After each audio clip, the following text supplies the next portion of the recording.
ధర్మస్థల కేసులో కీలక పరిణామం చోటు చేసుకుంది. కర్ణాటక హోంమంత్రి కీలక ప్రకటన చేశారు.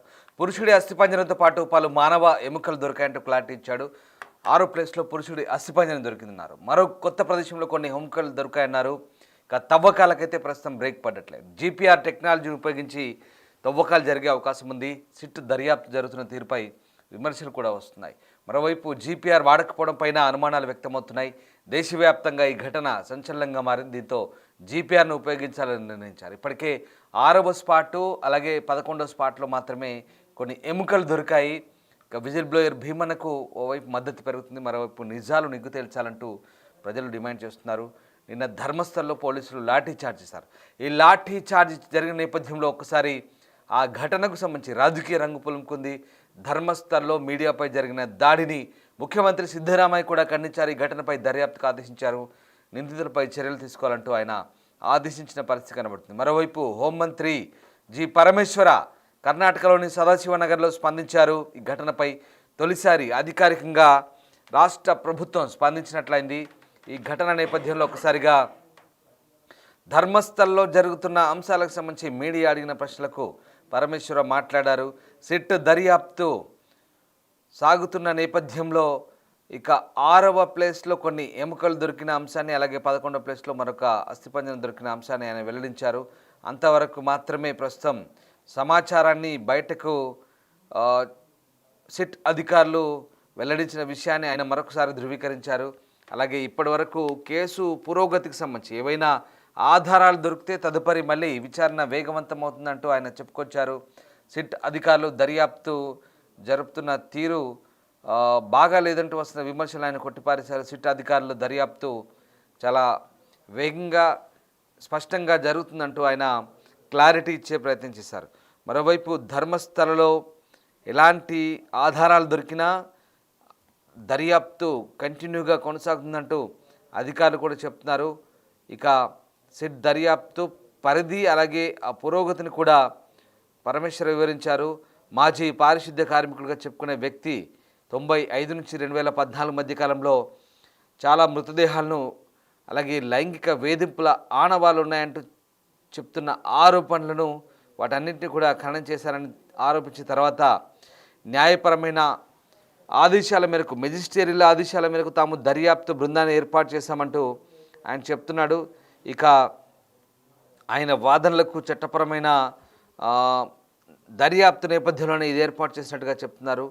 ఇక అతని ఇన్పుట్ల ఆధారంగా సిట్ దాదాపు 13 ప్రదేశాలను గుర్తించిందని, ఆ ప్రదేశాల్లో తవ్వకాలు చేసినట్టుగా హోంమంత్రి పరమేశ్వర వెల్లడించారు. అయితే ఇప్పటి వరకు 6వ ప్రదేశంలో ఒక పురుషుడి అస్థిపంజర అవశేషాలు కనుగొనబడ్డాయి. అలాగే ఇక 11వ ప్రాంతంలో కొన్ని ఎముకలు దొరికినట్టుగా చెప్తున్నారు. సో ఈ కేసు చుట్టూ ఉన్న రెచ్చగొట్టే వ్యాఖ్యలు, తప్పుడు సమాచారం గురించి ఆయన స్పందించారు. ఇలాంటి వ్యాఖ్యలు చేసే ముందు ముఖ్యంగా సిట్ దర్యాప్తు గురించి తమ పని తాము సిట్ చేసుకొని పోతుందని, వివాదాస్పద ధర్మస్థల సామూహిక అంత్యక్రియల కేసుకు సంబంధించి ఖచ్చితమైనటువంటి నిర్దిష్టమైన ఆధారాలు దొరికితే ఎక్కడ వాటిని ఉపేక్షించకుండా దర్యాప్తు సాగుతుందంటూ ఆయన చెప్పే ప్రయత్నం చేశారు. మరోవైపు మీడియాపై గ్యాగ్ను కొట్టివేస్తూ కర్ణాటక హైకోర్టు ఉత్తర్వులను సవాల్ చేస్తూ దాఖలైన పిటిషన్ను ఇవాళ సుప్రీంకోర్టు విచారించబోతుంది. ధర్మస్థలలో ఈ గ్యాగ్ ఆర్డర్స్ను ఎత్తివేయాలంటూ మళ్ళీ వీరేంద్ర హెగ్డే సోదరుడు హర్షేంద్ర కుమార్ మళ్ళీ సుప్రీంకోర్టులో ప్రత్యేక పిటిషన్ దాఖలు చేశారు. ధర్మస్థల పోలీస్ స్టేషన్లో పారిశుద్ధ్య కార్మికుడు దాఖలు చేసిన ఫిర్యాదు ఆధారంగా ఎఫ్ఐఆర్లో తమపై ఎలాంటి ఆరోపణలు లేనప్పటికీ ఆన్లైన్లో, సోషల్ మీడియాలో తమ కుటుంబం అలాగే ఆలయం సంస్థలపై తప్పుడు ప్రచారం, పరువు నష్టం కలిగించే ప్రకటనలు చేస్తున్నారని, దీన్ని ఆపడానికి ఉత్తర్వులు జారీ చేయాలంటూ హర్షేంద్ర కుమార్ ఈ దావాలో సుప్రీంకోర్టును మళ్ళీ విజ్ఞప్తి చేశారు. ఇప్పటికే హర్షేంద్ర కుమార్ సోదరుడు వీరేంద్ర హెగ్డే సోదరుడు హర్షేంద్ర కుమార్ మీడియాపై గ్యాగ్ ఆర్డర్స్ గతంలో బెంగళూరు సిటీ సివిల్ కోర్టు నుంచి తీసుకొచ్చారు. సుమారు 8,000 యూట్యూబ్ ఛానళ్ళు లింకులు, 8,000 లింకులను పరువు నష్టం కింద వాటిని తొలగించడం జరిగింది కూడా ఆల్రెడీ. అయితే వాటికి తీసుకొచ్చిన గ్యాగ్ ఆర్డర్స్కు కొనసాగింపుగా ఇవ్వలేమంటూ కర్ణాటక హైకోర్టు స్పష్టం చేయడంతో ఆర్డర్లను కూడా ఎత్తివేశారు. అయితే ఈ అంశాన్ని మళ్ళీ హైకోర్టు తీర్పును మళ్ళీ సుప్రీంకోర్టులో సవాల్ చేశారు హర్షేంద్ర కుమార్. ఇవాళ హైకోర్టు తీర్పుకు దాఖలైనటువంటి ఈ పిటిషన్ అత్యవసరంగా విచారించేందుకు సుప్రీంకోర్టు ధర్మాసనం కూడా ఇవాళ దాన్ని బెంచ్ మీదకి తీసుకెళ్తుంది. సతీష్ చంద్ర శర్మ, వినోద్ చంద్రలతో కూడిన ధర్మాసనం ఇవాళ దాన్ని లిస్ట్ చేసింది సుప్రీంకోర్టులో. సో ధర్మస్థలలో జరుగుతున్న అంశాల ఆధారంగా తమపై వస్తున్న తప్పుడు కథనాలకు సంబంధించి మళ్ళీ వీరేంద్ర హెగ్డే సోదరుడు మళ్ళీ సుప్రీంకోర్టును అయితే ఆశ్రయించారు. సుప్రీంకోర్టు మెట్లెక్కారు. సో మొత్తం మీద ధర్మస్థల కేసులో కీలక పరిణామం అయితే చోటు చేసుకుందని చెప్పొచ్చు. కర్ణాటక హోంమంత్రి పరమేశ్వర అధికారికంగా స్పందించారు. దేశవ్యాప్తంగా సంచలనం సృష్టించిన ఈ సామూహిక ఖననాల కేసుకు సంబంధించి ఆయన మాట్లాడారు. ప్రత్యేక దర్యాప్తు బృందం జరుపుతున్న తవ్వకాల్లో పురుషుడి అస్థిపంజరంతో పాటు మానవ ఎముకలు లభ్యమైనట్లుగా పరమేశ్వర తొలిసారి అధికారికంగా ధృవీకరించారు. ఆయన ఈ కేసుకు సంబంధించి కొన్ని అంశాలను అయితే వెల్లడించారు. గుర్తు తెలియని వ్యక్తి తాను 13 ప్రాంతాల్లో మృతదేహాలను పాతిపెట్టినట్టు చేసిన ఫిర్యాదు ఆధారంగా తాము మెజిస్టేరియల్ దర్యాప్తుకు ఆదేశించామని చెప్పారు. ఇక ఈ లభ్యమైన అన్ని అవశేషాలను ఫోరెన్సిక్ సైన్స్ ల్యాబొరేటరీకి ఎఫ్ఎస్ఎల్కు పంపామంటూ ఆయన స్పష్టం చేశారు. ఇంకా అవసరమైతే దర్యాప్తును వేగం పెంచుతామని మరికొద్ది రోజుల పాటు దర్యాప్తు సాగుతుందంటూ ఆయన చెప్పుకొస్తున్నాడు. ఫిర్యాదుదారుడు మెజిస్ట్రేట్ ముందు సెక్షన్ 164 కింద వాంగ్మూలం ఇచ్చారని, తాను వందల సంఖ్యలో మృతదేహాలను పూడ్చిపెట్టినట్టు చెప్పడంతో ప్రభుత్వం ఈ కేసును తీవ్రంగా పరిగణించి సిట్ ఏర్పాటు చేసిందంటూ పరమేశ్వర గుర్తు చేశారు. దర్యాప్తులో ప్రభుత్వం ఎలాంటి జోక్యం చేసుకోదని, శాస్త్రీయంగా సాంకేతిక పరిజ్ఞానంతో నిజాలు నిగ్గు తేల్చాలని సిట్కు పూర్తి స్వేచ్ఛనిచ్చినట్టుగా ఆయన వెల్లడించారు. మొత్తం మీద మరోవైపు ఇప్పటివరకు కేసులో ఎలాంటి పురోగతి లేదు. జీపీఆర్ గ్రౌండ్ పెనిట్రేటింగ్ రాడార్ని ఉపయోగించి కేసు దర్యాప్తు చేయాలంటూ డిమాండ్లు వస్తున్నాయి. అటు సుజాత భట్ న్యాయవాది, అనన్య భట్ తల్లి సుజాత భట్ న్యాయవాది మంజునాథ కూడా అదే డిమాండ్ చేస్తున్నారు. జీపీఆర్ పరిశోధన ద్వారా బురదలో, మట్టిలో, నీళ్లలో కూరుకుపోయిన అవశేషాలను కూడా గుర్తించవచ్చంటూ వాళ్ళు డిమాండ్ చేస్తున్నారు. చాలామంది మానవ హక్కుల సంబంధించినటువంటి న్యాయవాదులు అలాగే స్థానికులు కూడా ఇదే డిమాండ్ చేస్తున్నట్టు తెలుస్తుంది. దీంతో జీపీఆర్ను ఉపయోగించి ఇకపై మళ్ళీ రీఇన్వెస్టిగేషన్ చేయబోతున్నారా, లేదా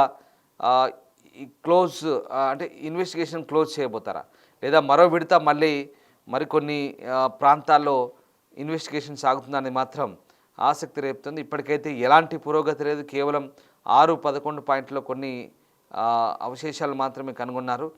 ఇంకా ఒకవేళ వ్యక్తి చెప్తున్న విజిల్ బ్లోయర్ చెప్తున్న అంశాల ఆధారంగా మరిన్ని ప్రదేశాల్లో ఖచ్చితంగా తవ్వకాలు జరపబోతారని ప్రస్తుతానికైతే ఆసక్తి రేగుతుంది. సో ఏం జరగబోతుంది, ఖచ్చితంగా తవ్వకాలు జరుపుతారా మరికొద్ది రోజుల పాటు, లేదా తవ్వకాలు నిలిపివేస్తారా, ఏం జరగబోతుంది మాత్రం ఆసక్తి రేపుతోంది. సో ఈసారి తవ్వకాలు జరిగితే కనుక ఖచ్చితంగా గ్రౌండ్ పెనిట్రేటింగ్ రాడార్ జీపీఆర్ను ఉపయోగించే మళ్ళీ రీఇన్వెస్టిగేషన్ చేయబోతారు. ఒకవేళ జీపీఆర్ను ఉపయోగిస్తే ఖచ్చితమైనటువంటి నిర్దిష్టమైన ఆధారాలు దొరుకుతాయి. ఎందుకంటే సాంకేతిక పరిజ్ఞానంతో ఎలక్ట్రో మ్యాగ్నిట్యూడ్తో సంకేతాలను సేకరించి ఆ జీపీఆర్ ద్వారా ఖచ్చితమైన ఆధారాలు దొరుకుతాయని ప్రభుత్వం అనుకుంటుంది. కాస్త ఖర్చుతో కూడుకున్న పని అయినప్పటికీ కూడా జీపీఆర్ను ఉపయోగించి ఈసారి చాలా క్లియర్గా మళ్ళీ ఆ దర్యాప్తును చేస్తారు. ఆనవాళ్ళను కనుగొనేందుకు, ఆధారాలను సేకరించేందుకు జీపీఆర్ను వాడే ఛాన్స్ ఉన్నట్టుగా చెప్తున్నారు. ఏదేమైనా ధర్మస్థల కేసుకు సంబంధించి పెద్ద పురోగతి అయితే ఏం లేదు. అయితే అటు మీడియాపై జరిగిన దాడిపై ముఖ్యమంత్రి కూడా స్పందించారు. మరోవైపు ఇప్పటి వరకు జరుగుతున్న దర్యాప్తు గురించి హోంమంత్రి పరమేశ్వర్ కూడా అధికారికంగా స్పందించినట్లయింది. సో మొత్తం మీద దర్యాప్తు జరుగుతుందా లేదా, ఏం జరగబోతుందని మాత్రం మళ్ళీ ఫర్దర్గా ఇది కంటిన్యూ అవుతుందా లేదా ఇక్కడితో ఆపుతారా, ఏం జరగబోతుందని మాత్రం సిట్ అధికారుల త్వరలోనే వెల్లడించే ఛాన్స్ కనిపిస్తోంది.